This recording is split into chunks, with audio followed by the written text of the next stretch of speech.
What is up, guys? Zan from the Madden YouTube channel. Today's video, we're going to talk about day 3 lessons learned and what you need to know to make Pass Block Elite see your field.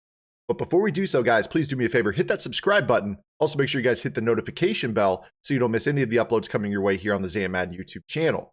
If you guys want to watch me play Madden 20 live, you guys can check me out on the Twitch platform, twitch.tv/ZanMadden.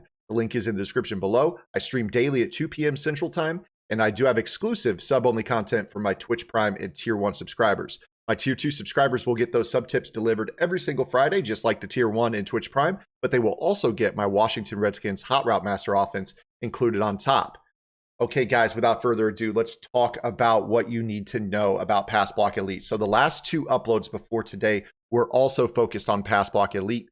Now, I do want to go ahead and start this off with a little bit of an apology because when you're dealing with something as a work in progress, you're not seeing the whole picture typically. So we knew we had something on Sunday night when I did an emergency upload saying, hey, go out and get Randall McDaniel, 3 abilities, put him at center. Pass Block Elite is really, really good. If you guys did that, the bare bones of what you would have seen is better pass protection as a whole. Still, from time to time, getting block shedded at the other spots on the field besides center occasionally. But overall, a better pocket, a more consistent pocket to step up into. On Monday, we continued streaming, and I had great success. This is the lineup that I roll with. It's amazing. Really, the only thing I ever notice is sometimes getting beat through the middle at the Randall McDaniel spot, which is weird, but it'll make sense here in a second. So the day kind of goes on, and we're testing things out, and I do want to go ahead and give big time kudos to Jimmy and Colt, 2 guys that I consider to be great friends in this community, just really solid dudes, big time labbers of the game, community first guys. They really are trying to get this done and fleshed out for you guys. The links for their social channels and their Twitch channels are below in the description. Please go check them out. At the end of the day, I really did no lab work on this. This is all me being a mouthpiece and putting out their work because they wanted me to spread this out to you guys. And they continued labbing on Monday. And what they found out was that there was a little bit more to it than just meets the eye. Like I said, if you just had a Pass Block Elite at center, you probably noticed your offensive line was pretty good. Considerably better than what it was before you went with the Pass Block Elite at center. But occasionally you got block shedded and you thought to yourself, well, you know, maybe it's not worth giving up a wide receiver or a running back ability for a center ability because I'm still not getting the time that I seek in the pocket. I think that that's, you know, based off of what type of offense you run. If you're a runner, you probably are noticing that you got enough time to, you know, make your under center hot route master reads with, you know, a Brady or an Aikman, or say you are lucky enough to have a golden ticket Vic, you know, you are fine with a hot route master, right? But if you're getting shedded, you know, once every 5 or 6 plays instantly, that's still enough to put in the back of your mind. Maybe I don't want to run this. So Jimmy and Colt kept labbing, and what they found out is that there are 2 variables that we were not getting on Sunday or Monday. And those 2 variables are, you really, really want everyone on your offensive line to have 300 pounds weight and 90 strength. Those are very, very important variables that we did not have at the time. So there was a lot of debate out there, and I think debate is healthy because, you know, we're trying to get to the bottom of why things are or are not working. And you can figure out based off of who's struggling, what is different about their lineup from me when I'm having a lot of success. And what we found out is that it was weight. You know, the guys that were struggling were saying, well, hey, it doesn't work in under center 2 back. And then there were guys that were struggling that were saying, hey, it doesn't work in spread. Well, what did those guys have in common? And a lot of those guys had in common that their tackles, whether it be left tackle or right tackle, were guys like Anthony Munoz and Dan Deerdorf.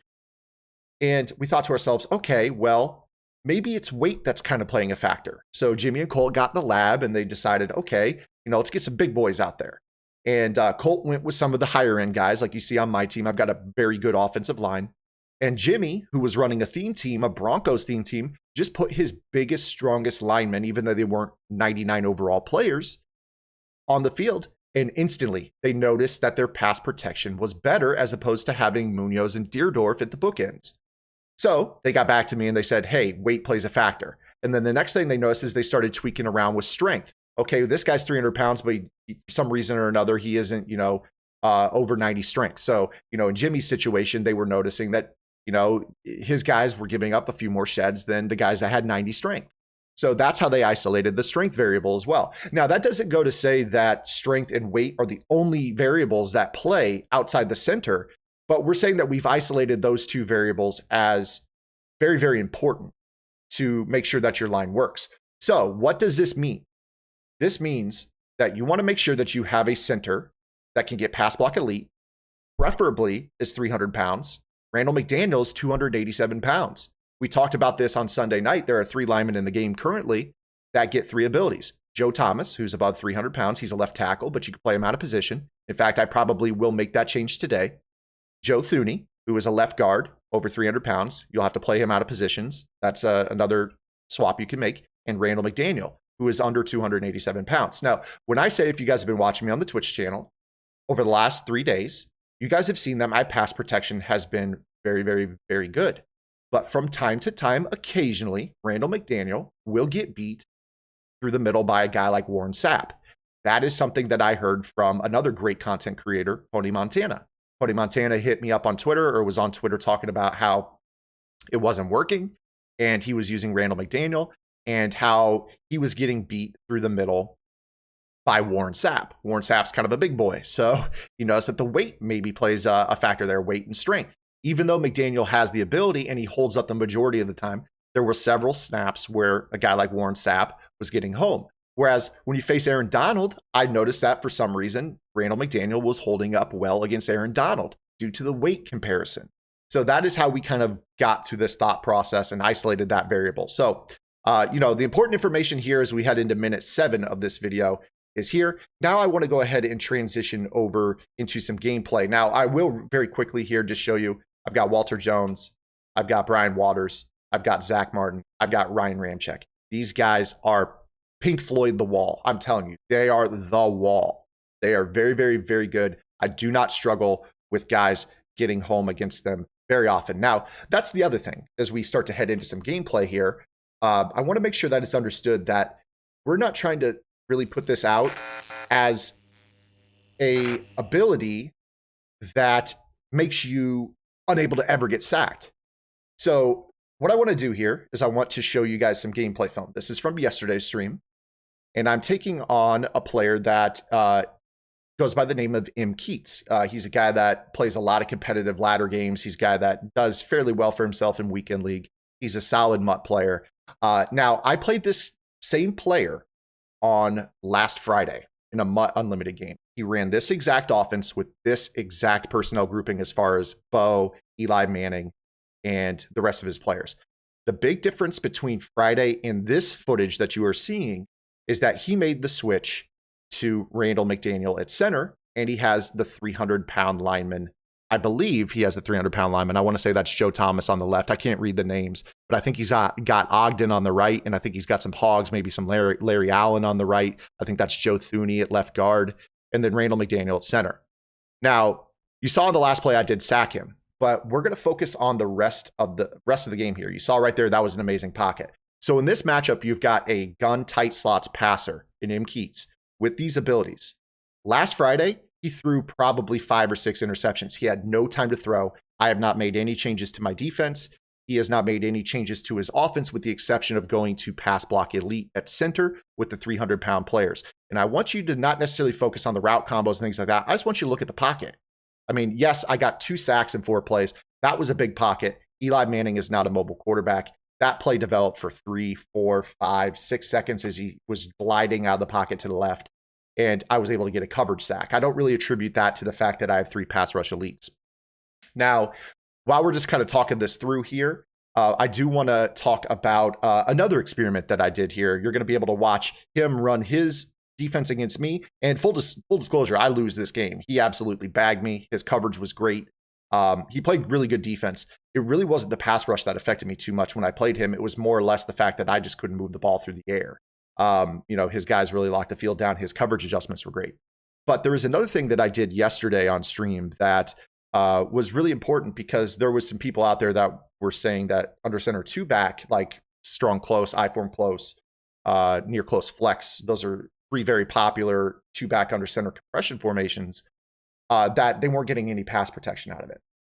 And that was kind of the narrative on Monday.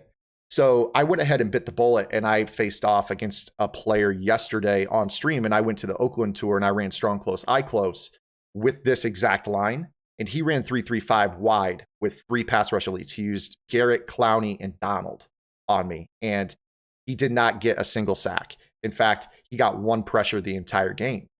And I sat there and I tried to take sacks. I was standing in the pocket as a dead duck with Vic. I could have easily tried to roll out and make more of it. I did win the game, like I think 17-7, but I was more focused on showing the pass protection. And what I really found in that game is that 2 back under center did work. So we were able to debunk that myth. Now, what you're seeing here is the threat detector. You see the exclamation points above the heads of the players on the field. That means they're blitzing on 3rd and 4th down. So 3rd and 4th down, you can see extra blitzers. This was a rather nice defense that MxCJimmy ran to counter me right here. So again, I'm not as worried about the fact that, I got bagged in this game by the coverage. I was just looking at look at the pocket. It looks good. 3-4 seconds, and I'm able to throw that ball to the outside. Unfortunately, didn't hold on to it right there. But, I had time, and that was a 6-man pressure with, I believe, 2 ability rushers. And I was able to get the ball out around 4 or 5 seconds right there, as opposed to what we were dealing with last week. It was more or less a 1.5 second pocket. If you're facing multiple pass rush elites, I know just from personal experience, when I ran wing tight U, one of the biggest beefs I had when I was using Montana, not necessarily Montana, but like Daniel Jones, Doug Williams, Troy Aikman, that I just didn't have any time. Nose tackles were instantly shedding me. I couldn't block Clowney whatsoever. Clowney was a nightmare. Could not hold Clowney down. I could isolate the center, sometimes get some double teams, isolate the nose tackle, get some double teams on him, and then Clowney would just rip through my left guard and my left tackle and get to me. Walter Jones was giving up 3-4 sacks a game on 4-minute quarters, and I really just couldn't get to him. Now, when I run Randall McDaniel, my issue is not really getting shedded anywhere consistently. Randall McDaniel occasionally, because he's 287 pounds, will get beat by like a Warren Sapp, like we mentioned, but it's not that noticeable that it's consistently getting beat. Once in a while is not a big deal. Like I said, nobody's promising that you're going to take 0 sacks a game and never take a pressure. But when you give up, 1-2 sacks a game as opposed to 6 or 7 without the ability, I think that's a very noticeable thing. Now, one thing a lot of people say, and I think it's a very healthy debate, is that when you take an ability off a wide receiver, the wide receiver now really has to be super open to catch a ball. Right there, you see I was able to get a sack. You could say either way. That might have been a shed. That might have been a coverage sack. I think he's got ample time in the pocket. And the other thing I'm noticing with MxCJimmy here is he's running his wide receiver through the line, and I'm not sure if that kind of changes how the line blocks. But you see right here, pretty good stonewall. Clowney gets a win, a pass block win, but he didn't insta-shed. That's really what we're trying to look for, is just don't insta-shed. Give me time to hit a check down read and process that he is beating his blocker. What we really don't like out of this game is when a pass rush elite just instant wins and excels the quarterback and you're sacked in less than a second. With these, you can actually see he lights up, but the shed animation takes longer when he actually does win. And I think from this point forward, I got shut down. I want to say from this point forward, I really didn't get any pressure. Cloudy stonewalled. Three pass block elite stonewalled, 5-6 second pockets, throwing his checkdowns underneath here. So I'm still playing good defense, but we're not getting home. And that's something that's concerning. You can see in my face right now, I'm telling my chat, I'm like, hey guys, like, I know that I got a 4 and out, and I know that like I have him on 4th down here, but I'm not getting pressure. I told my chat at this point, I was like, I'm a little bit nervous about how this game's going to shake out because I'm not getting to the quarterback at all. Just stonewalls on the outside, nothing. And I know that you guys are so used to seeing in this game that on 4th down, pass rush elites just go nuts, especially if you snap the ball on your side of the 50 in the first half on 4th down. I feel like the game is wonky in a way that, it just feels like, I feel like I'm putting on my tinfoil hat here, but it almost feels like you are going to get instant shedded automatically on 4th down in the first half. It sounds wild to say that, but I feel like you guys feel that as well. So he picks up a 1st down right there, had ample time to make that throw, and he moves the change. So again, we're just paying attention. He is running the exact same setup that I am here. and he's audibling around. I'm making some coverage adjustments. He's playing the flip game. He's a very aggressive passer. He will throw you a few cookies, but he's not a bad passer at all. His route combinations are sound. And now that he's getting time and he's not rushed by the pass rush elites, you actually see that he's not bad at reading a field. He just gets hurried like he did last Friday when I played him. Because when I played him last Friday, he basically threw 4 or 5 interceptions at me, and it looked like he couldn't really read the field. And that's no disrespect to MxCJimmy. He's a sub on the channel. He took this tip. He was in the chat yesterday, and then we magically got matched up. I mean, look at the pocket he had right there. Imagine if you have RG3, Lamar Jackson, Michael Vick, any of those guys. You've got 4 or 5 seconds, and then you could just turn on your escape artist. That is what I'm doing right now in Wing Tight U. It's scary. I mean, you can see right now, like I am definitely nervous about how I'm going to earn my stops against him. So he's got all day.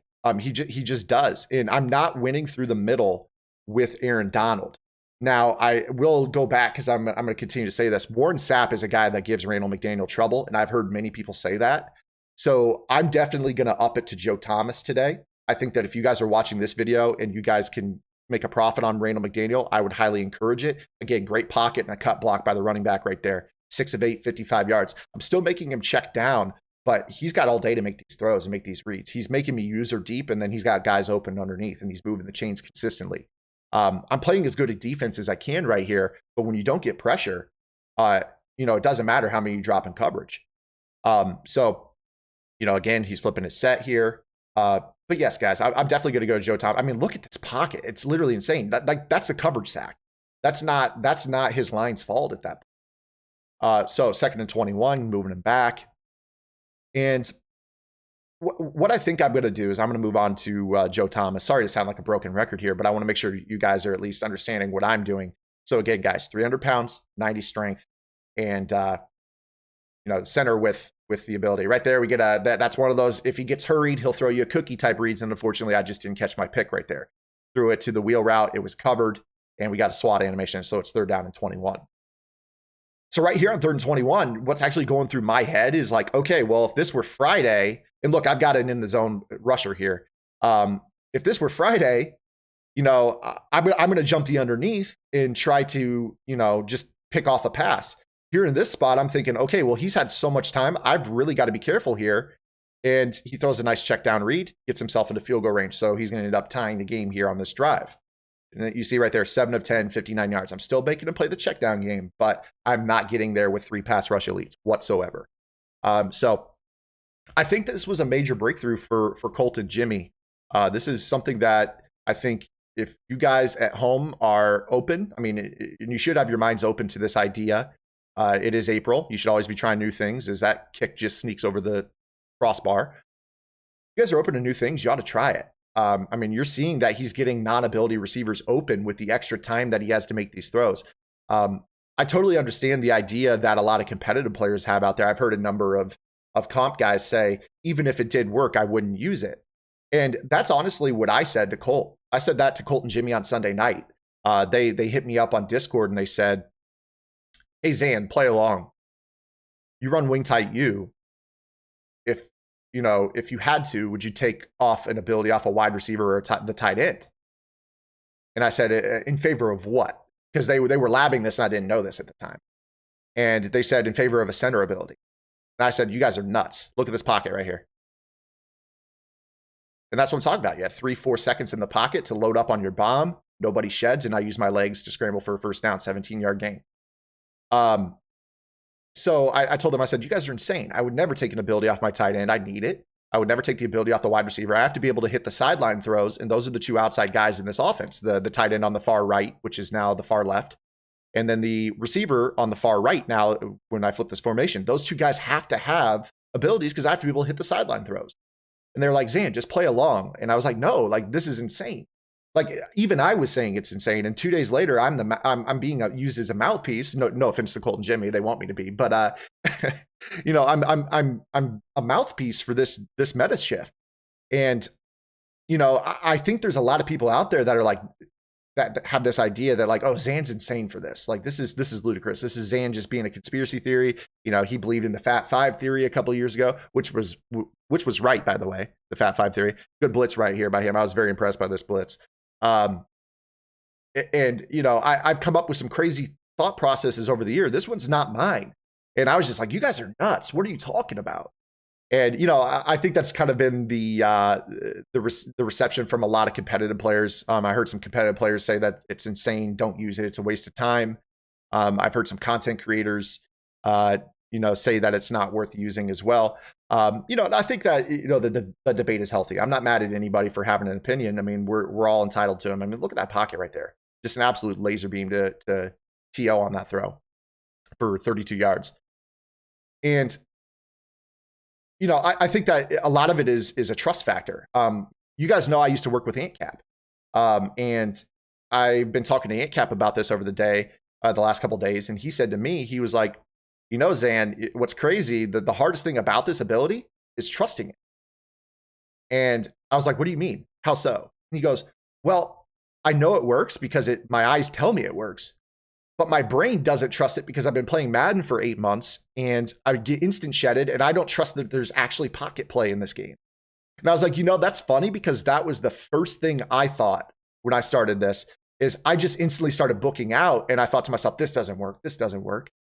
And, you know, over time I was like, wait, I do have a pocket. Let me step up into this. This is an actual pocket. And I started to trust my guys.